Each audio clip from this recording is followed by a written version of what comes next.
Today practical is all about how you can disassemble a relief valve regulator.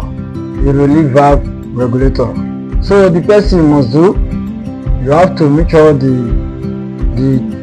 tension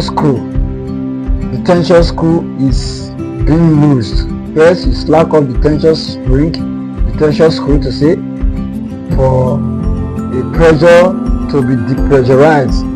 If in case there is pressure inside the relief valve regulator, when you lose that tension screw, the pressure will be reduced so that it will cause any harm to you. So right now we are going to the full practical of how this relief valve regulator is being disassembled to the least. Let's go. So that is the tension screw and that is the bonnet.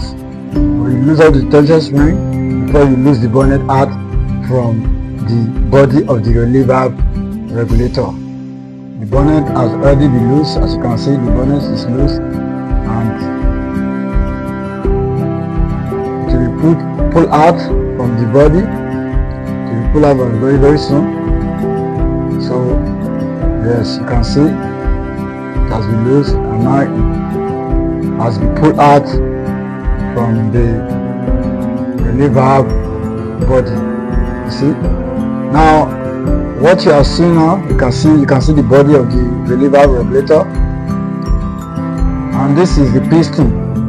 Yeah, the piston is together with the bonnet, because sometimes when you lose the bonnet from the body, it pull off the piston together with it, but sometimes it will not pull off with it. So that is very good, but when you pull it together with it, then this is how you are going to remove it from the bonnet as well.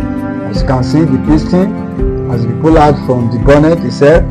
So the next thing to do is for you, this is the seat, this is the block itself where the piston sit on. So what you do next is you try to bring out the spring, the tension spring which is inside the bonnet, and that is what we are doing right now. So if you find this video helpful, do not forget to subscribe to my channel for more practicals like this. God bless you and thank you for watching.